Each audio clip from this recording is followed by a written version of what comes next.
So let's start with you, Zandy. Hello, how are you? Just tell me a little bit who you are, where you're calling in from, what do you do?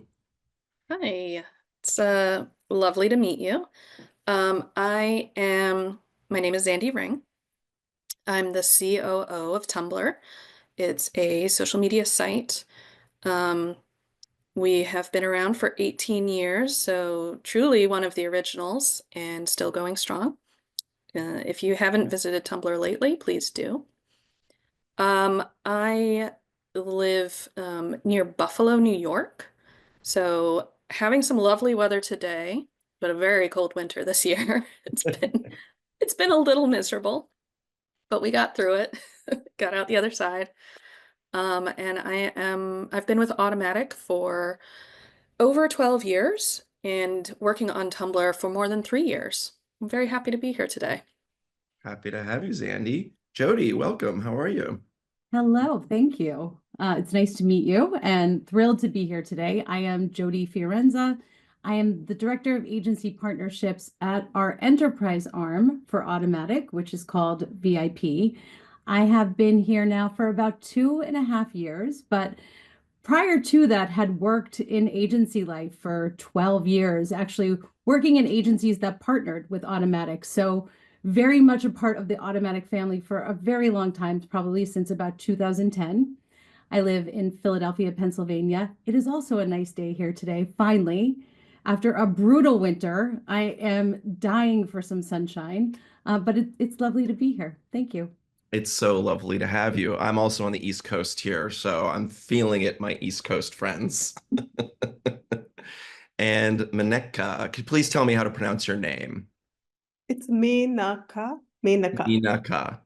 Yeah, Menaka. Okay, yeah, great. Thank you. Sorry about that. Welcome. that's okay. So I'm Menaka Sankaralingam. I'm dialing in from Dubai. I work as a data professional in the WooCommerce domain, but now we are in the data division. So I started out as a code wrangler in Automattic, developing plugins. Then I kind of moved to the data division because of my background. I have a PhD in NLP, so that has helped me move to data. Yeah, and the weather here, Dubai is usually hot. The winters are mild, so we enjoyed a bit of it. The summer is yet to come, so we are happy today. Just keeping our fingers crossed that it lasts for some more time. Yeah. Thank Yeah. you. Thank you for having me here. Oh yeah, happy to have you. Yeah, it's always we always want what we don't have. Hmm? At least me.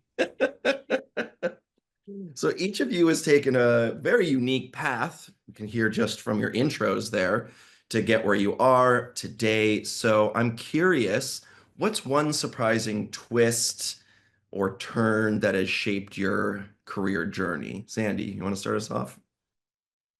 Sure. So I think the most surprising thing for me is the role that I'm in now as COO. Like a really quick bio for me is that I have a bachelor degree in visual art. I have a master's degree in English. I did not take business courses. My mom suggested it, to her credit. She said, "Wouldn't you like to just take a couple?" And I said, "No." So here I am. Um, and I started at Automattic as a happiness engineer. I was doing support for WordPress.com. We actually didn't have different types of happiness engineer when I joined. Um, we all kind of supported the same things, including like trust and safety. It was all very nascent. WooCommerce hadn't joined Automattic at that point. So we supported WordPress.com primarily. Sometimes trust and safety things would pop up. Sometimes people would have issues with payments. So it was all just like one big um, kind of pot of tickets that we would choose from. And it was all ticket work in those days. So I started there coming from a marketing role in an oil and gas company. So another big change.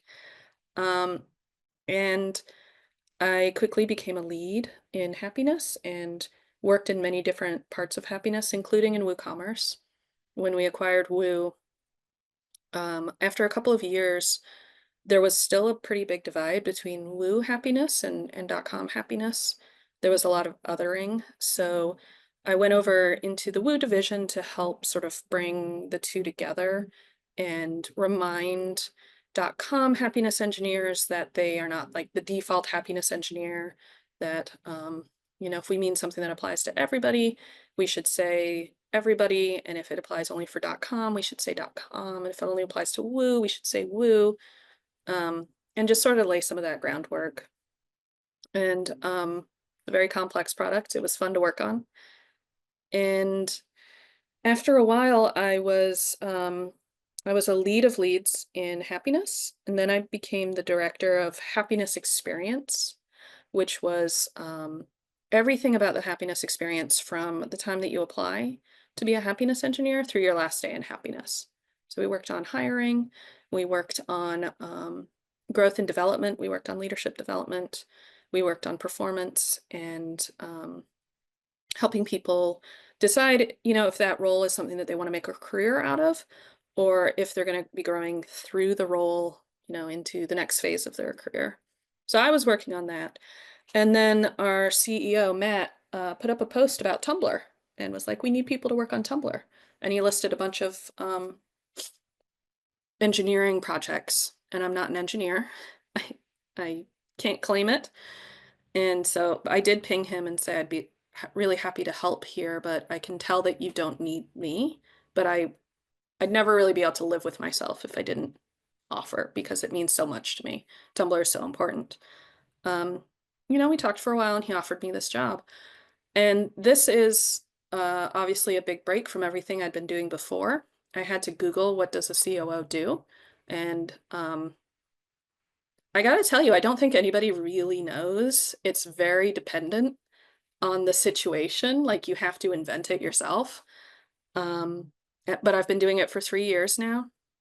I'd still be really hard pressed to tell you, like, in a really short way, what it is that I do. I run the day-to-day operations.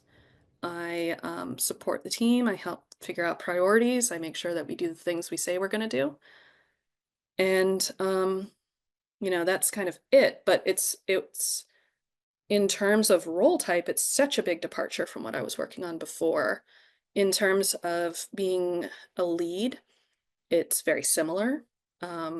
It's just an order of magnitude different. And given the nature of Tumblr as a social media platform, of course, I've learned so many things and had a lot of very difficult days. But I think that I've become a better lead, a better automatician, and better able to serve Tumblr because of all of it. I love that. And a career in happiness. Who doesn't want to say that? Yes. Though when you said all the way to the end of happiness, I was like, that sounds very ominous.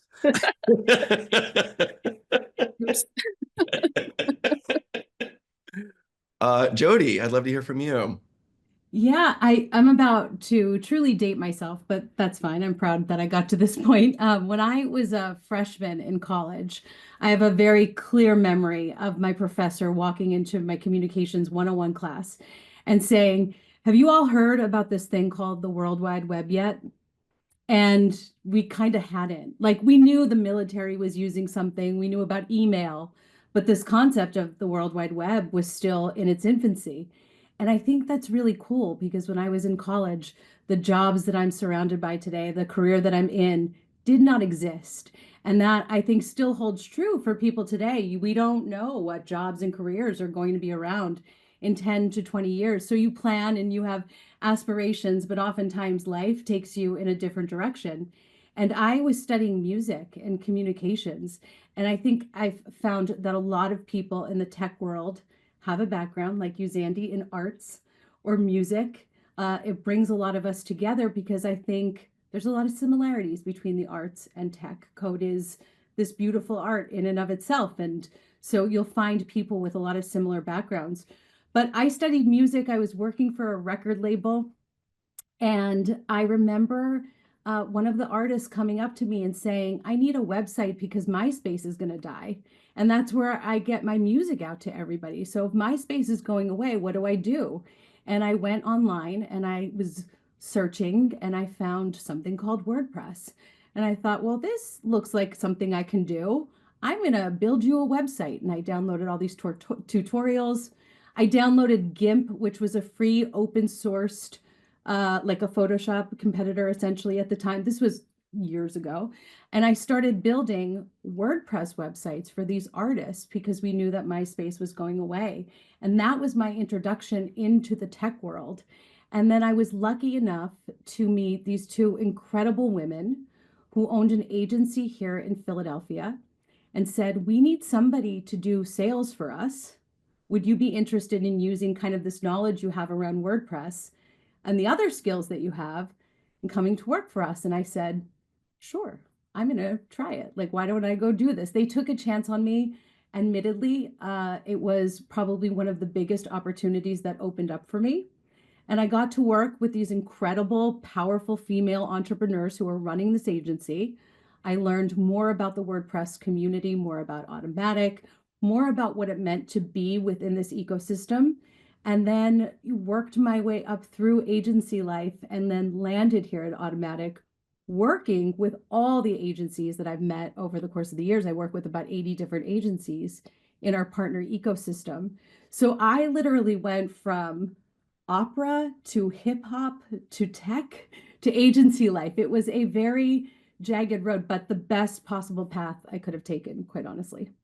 I love that. My dad is a music producer, so you are speaking to my love language of my childhood. And oh, MySpace, I miss my top eight. Where I are do they too. now? I know that was the innocent. How many of us learned HTML from MySpace when we were Yeah. trying to, right, improve our MySpace profile, Yes.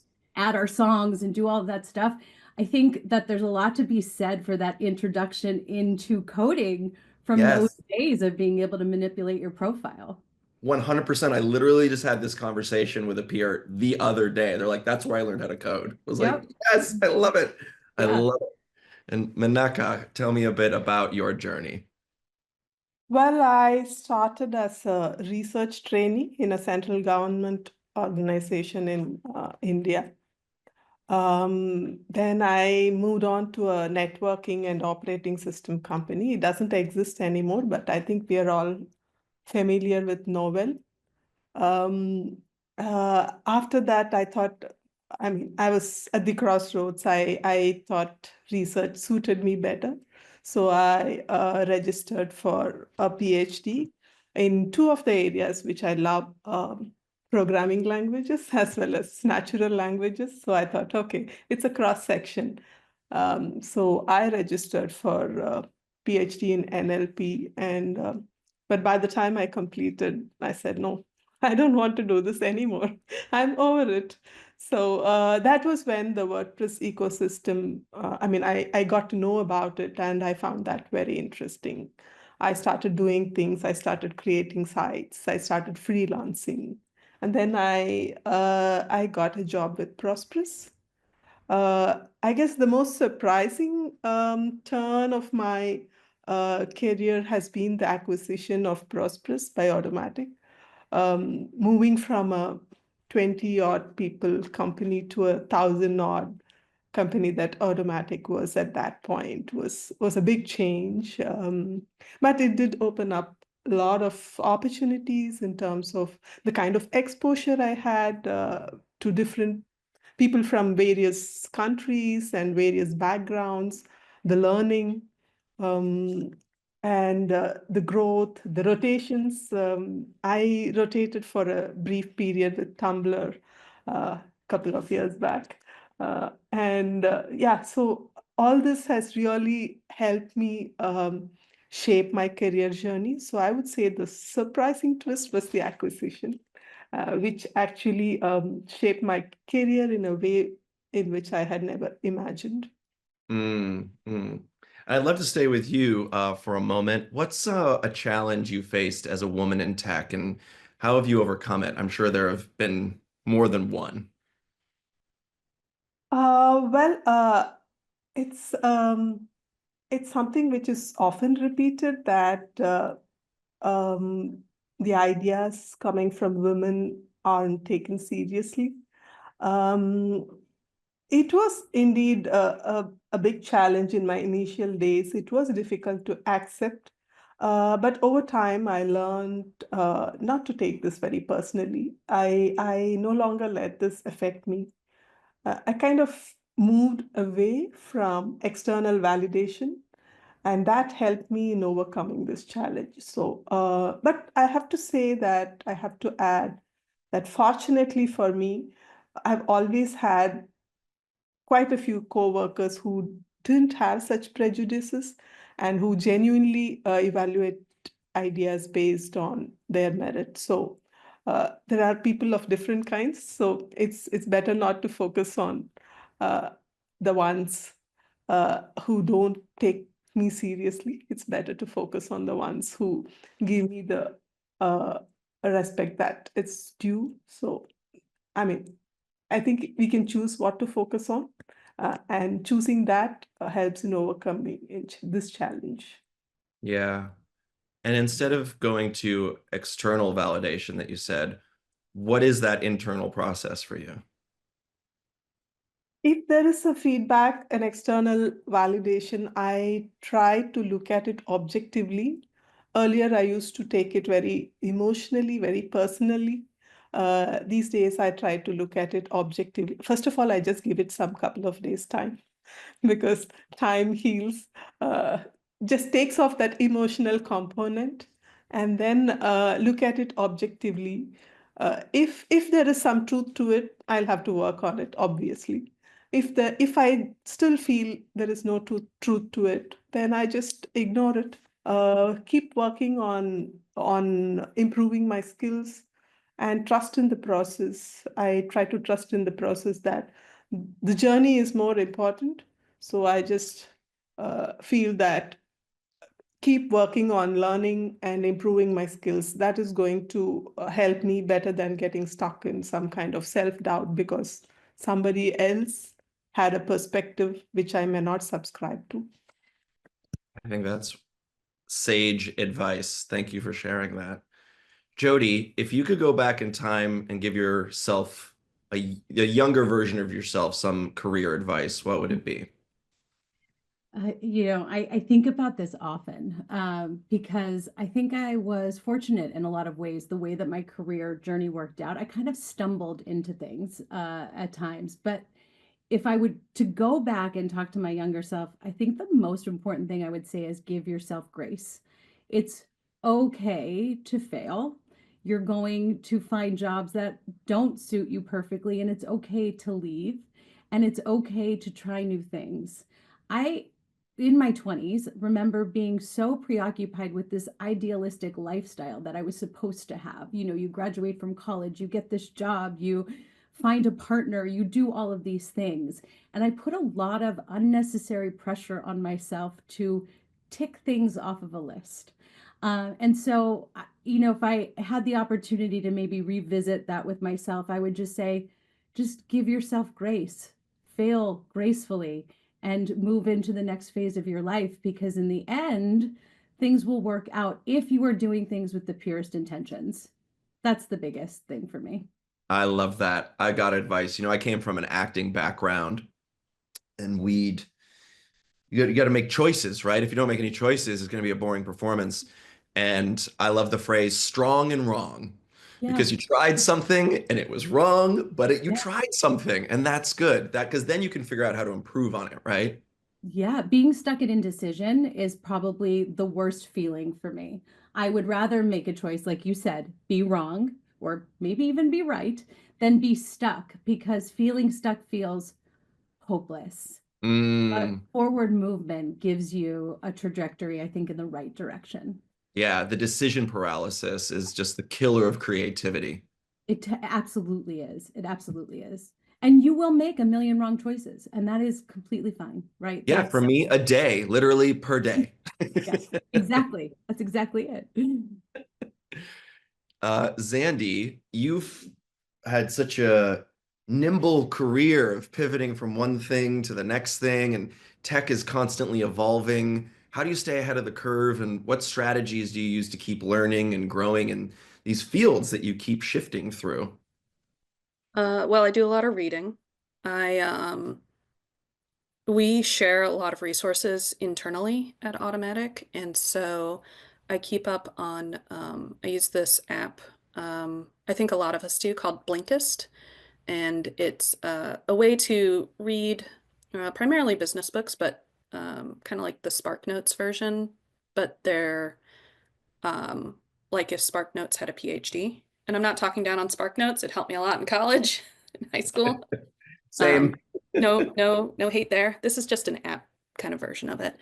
And is really good for business books. So I try to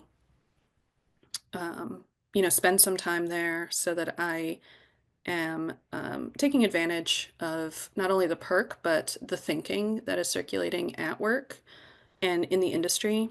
I subscribe to many newsletters. My favorite is probably Lenny's newsletter. Um, Lenny's? yep, that's what it's called. It's Lenny's Sounds like a newsletter. diner. He is a former developer and project manager, and he's Okay. been doing this newsletter and podcast called Lenny's Podcast I love for it. a while now. I think he just got to 1 million subscribers, maybe. It's a very high number. It's kind of crazy, but he's got such an engaging newsletter and podcast, and it was primarily product managers on it, but now has expanded into more things around the tech space. And so I find it just a really engaging and interesting way to keep on top of things. I, subscribe to things like Harvard Business Review and Fortune. I I see what's going on, in the social media spaces for leading thinkers in our industry. I am part of a professional women's network. It's called Chief, and share ideas there and spend time networking there. And I find that the more I network with professional women, the more rich and engaging my LinkedIn has become. And so that has also become like a really quick stop for me to figure out, like, oh, what's going on lately, and um, what are some takes on this, like, development that I can think about and think through. So I would say those are some of the top ways. I'll also throw in going to conferences, but I actually haven't been to one in a while. I've been so busy. But conferences are a great way, to stay current. For WordPress, WordCamp's really good. Um, but there's millions out there, and they're all great. So yeah. I love that. I'm taking notes myself. I don't subscribe to that newsletter. I haven't used that app, so I'm just like, oop, boop, boop, boop, boop, boop. I love that. Thank you for those resources. That's awesome. Yeah. Yeah. Yeah, and I completely agree. I wasn't before I worked here at Power to Fly, I wasn't on LinkedIn. I was a freelancer, and now I have such a wonderful network of brilliant people, a lot of which I meet here, and I keep following them, and they're from all these different industries, and I'm like, oh, that's going on. Oh, that's going on. And then I can see what they're commenting on, and then it's just this nice rabbit hole as opposed to, a doom scrolling binge that I could go on. It's like an educational binge, which is a little bit closer to self-care, I think. Absolutely. Yeah. Yeah. So let's see. We have just 5 minutes left. Can you believe it? So I would love to hear from each of you. What's one piece of unconventional advice that you've received or given that you think every professional should hear? Menaka, let's start with you. When I reflect upon my path and probably that of my colleagues here, each of us has chosen a different path and a different adventure. The career advice that I got, um, I still get from Automatic is to choose my own adventure, and that has stood me very well. So I'd say don't be afraid to choose your own adventure, however unconventional it might be. I love that. Sandy, back to you. Um, I really want to echo that. That was so well put and so accurate. Um, I will also say like something that I guess I'm not sure how unconventional it is because we use it a lot at work, and uh, I don't think it's super unconventional at work, but it might be to the larger audience. At least at Automatic, when I say at work, is to ask yourself like, how am I being complicit in the conditions that I say I don't want?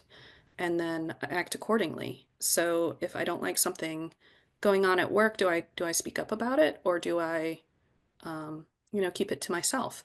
And obviously at Automatic, we're in kind of a privileged space where that sort of thinking is very much encouraged.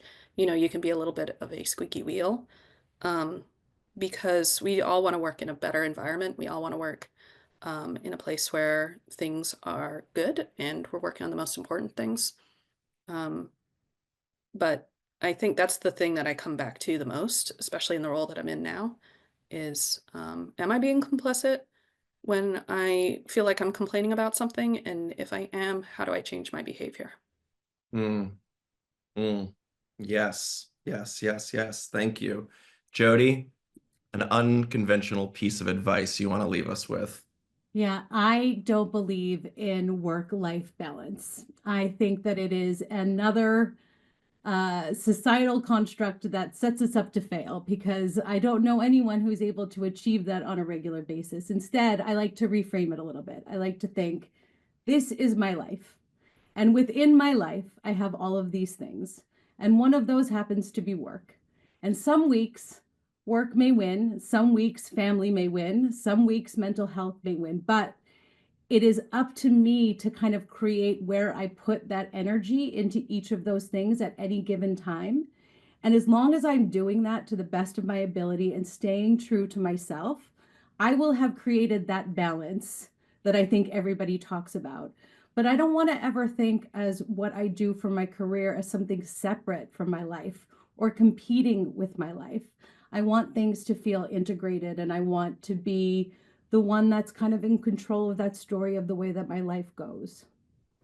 I love that holistic mind shift because we're not living in Severance, right? There isn't two of Right. us. We are Yes. one person. It's funny because I think that show is what had me really starting to think about this on a deeper level. I mean, Yeah, listen, and I think that this is also important to say. I recognize that there are people that have to go to jobs that maybe they don't love because they need to pay bills. yeah. And I am not speaking to that. I am speaking to, you are finding your career path and getting into roles that you love, or that, finding your passion with what you're doing. Don't let that be a competitor to the life that you live. Let that be, as you said, this holistic view of who you are and all the different ways that you're contributing back to society. I love it. Thank you, the three of you, all three of you. This has been absolutely fantastic conversation. I hope you all come back and we do 3 hours instead of 30 minutes because I could talk to all of you all day. LinkedIn, I assume, is a great place to connect with you all. I see nodding heads. Great. So thank you so much, and I hope you have a great rest of your day. Thank you, thank you, thank you. Thank you. Thank you. Nice.